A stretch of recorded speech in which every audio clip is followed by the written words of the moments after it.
Hi guys, welcome back to scene and opinion.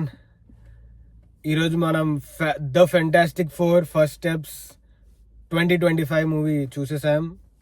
From Marvel studios, the most popular చావు బతుకుల్లో ఉన్న Marvel studios నుంచి మరో చావు దెబ్బ.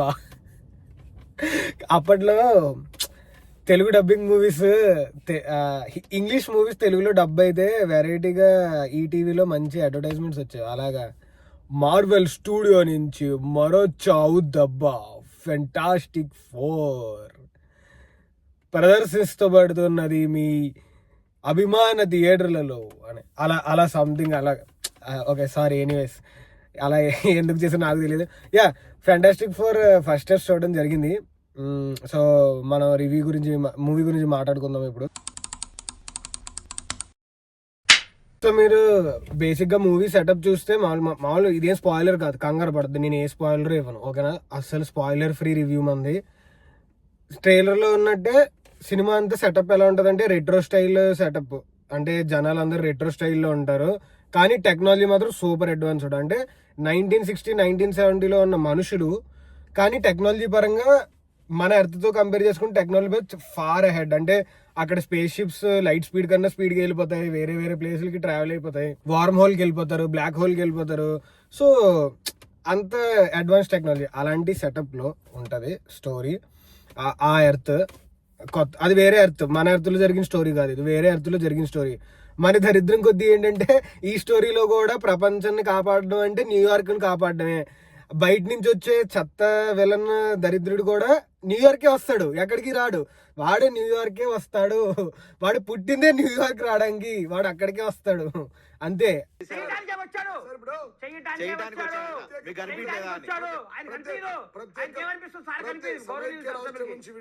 స్క్రిప్ట్ లా చేంజ్ మాత్రం ఎప్పటికీ చేయరు. అయితే అదనమాట సెటప్. ఇనీషియల్ 20 minutes అవ్వక ముందరే ఫ్యాంటాస్టిక్ ఫోర్ సూపర్ హీరోస్ ఎలా కాపాడుతున్నారు ప్రపంచాన్ని అంతా, ప్రపంచాన్ని అంటే న్యూయార్క్, మళ్ళీ రిపీట్ చేస్తున్నాను, ఎలా కాపాడుతున్నారు, వాళ్ళు భూమిని ఎలా కాపాడుకుంటున్నారు అని ఇనీషియల్ 20 minutes లోనే చూపించేస్తాడు మొత్తం అంతా. నెక్స్ట్ వచ్చేసి ఏంటంటే ఫ్యామిలీ, ఇంకా ఫ్యామిలీ సెటప్ అనమాట. ఎలాగో మామూలు ఫ్యాంటాస్టిక్ ఫోర్లో వాళ్ళు మొగుడు, పిల్లం, ఆ లేడీకి బ్రదరు, తర్వాత గ్రిమ్, నలుగురు ఉంటారు. కానీ ఇంకా ఇక్కడి నుంచి అంతా ఫ్యామిలీయే ఇంపార్టెంట్, ఈ ఆస్పెక్ట్ మీద వెళ్తుంది. నేను నిజంగా చెప్తున్నాను, ఇదే ఫ్యామిలీ బేస్డ్ మూవీస్ మీరు అమెరికాలో అప్పట్లోనే తీసుంటే, నేను ఈరోజు చెప్తున్నాను, ఇక్కడ సొసైటీ చాలా బాగుండేది. ఏ మాటగా మాట ఎవడైనా ఒప్పుకుంటాడు, చాలా బాగుండేది. కాదు, వీళ్ళకి ఇప్పుడు కళ్ళు తెరుచుకున్నాయి, ఇప్పుడు ఫ్యామిలీ అంటున్నారు. ఫ్యాంటాస్టిక్ ఫోర్లో ఫ్యామిలీ, ఫాస్ట్ అండ్ ఫ్యూరియస్లో ఫ్యామిలీ, మనం కూడా వేరే ఏదో సినిమా చూసా అందులోనూ ఫ్యామిలీయే. ఇప్పుడు గుర్తొస్తుంది వీళ్ళకి ఫ్యామిలీ అంటే, మరి ఇప్పుడు ఏంటో సడన్ గా ఏదో తేడా ఉంది. ఓకే, ఈ ఫ్యామిలీ, ఇంకా ఫ్యామిలీ చుట్టూ తిరుగుతారు. తర్వాత నాకేమనిపించింది అంటే, పర్సనల్ గా ఈ సినిమా తీసింది గెలాక్టస్ ని ఇంట్రడ్యూస్ చేయడానికి, గెలాక్టస్ ని చూపించడానికి. గెలాక్టస్ వచ్చినప్పుడు అలా స్క్రీన్ లో చూస్తూ ఉండిపోతావు అంత, because Galactus is a huge person. వాడు 14 billion years ఓల్డ్ కాబట్టి చాలా పెద్దగా ఉంటాడు. పెద్ద స్టోరీ ఏమి ఉండదు, సెటప్ నేను చెప్పేసా. విఎఫ్ఎక్స్ నిన్న హరిహర వీరమల్లు గ్రాఫిక్స్ దెబ్బ కొడితే, అంటే హరిహర వీరమల్లు గ్రాఫిక్స్ ఎలా ఉంటుందో మనకు ఒక ఎక్స్పెక్టేషన్ ఉంటుంది, అది రీచ్ అవ్వలే.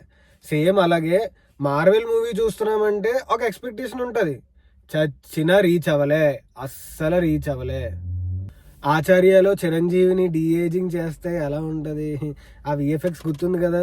అలాగే చాలా చోట్ల ఈ మూవీలో విఎఫ్ఎక్స్ అలాగే ఉంటుంది, చాలా చోట్ల. నేను నిజంగా చెప్తున్నా, గ్రిమ్ చాలా వరస్ట్గా ఉంటాడు. క్లియర్ అంటే వరస్ట్గా ఉండడం అంటే అపీరియన్స్ కాదు, విఎఫ్ఎక్స్ గురించి చెప్తున్నా. గ్రిమ్ విఎఫ్ఎక్స్ చాలా వియర్డ్గా ఉంటుంది, అది తెలిసిపోతూ ఉంటుంది. తర్వాత మన ఎవరు రీడ్ రిచర్డ్స్ ఉన్నాడా, మిస్టర్ ఫ్యాంటాస్టిక్, అతను సాగుతున్నప్పుడు పెడ్రో పాస్కల్ ఫేస్ ఎలా కదిలిపోవడం, ఏంట్రా బాబు రే. అప్పుడు నాకు ఏమర్థమైందంటే, ఒకసారి తప్పు చేసి ఆ తప్పు నుంచి తెలుసుకోనోడు మూర్ఖుడు. ఈ కేసులో ప్రతిసారి తప్పు చేస్తూ ఉంటే దాని అర్థం ఏంటి, మార్వెల్ దగ్గర బడ్జెట్ లేదు, మార్వెల్కి తెలుసు ఎంత డబ్బులు పెట్టినా రావట్లేదని, కాబట్టి ఇంకా లైట్ తీసుకుంటున్నారు. అదనమాట మ్యాటర్ అని నాకు అనిపిస్తుంది. గెలాక్టస్ని ఎర్రిపప్పని చేస్తారండి లాస్ట్లో అలాగా. అంత అంటే వాళ్ళు లెక్కలేదా ఆడు ఎంత ఉన్నాడో తెలుసా ఆడిని అలా ఒక మాట ఎక్స్ట్రా మాట్లాడితే ఎక్కడ స్పాయిలర్ అయిపోద్దని నా భయం. లేకపోతే గెలాక్టస్ని అంత కామెడీగా గెలాక్టస్కి పరువు తీసారు కదరా రే, ఎందుకురా. ఓకే ఎనీవేస్ మూవ్ ఆన్ అయిపోవాలి, లేకపోతే బాధ వచ్చేది. యా గైస్, సో నా పరంగా ఓవరాల్ సినిమా అయితే స్ట్రిక్ట్లీ యావరేజ్. స్టార్ని క్వార్టర్గా కోయలేం కాబట్టి హాఫ్గా కోసి 5కి 2.5 స్టార్స్ ఇస్తున్నాను.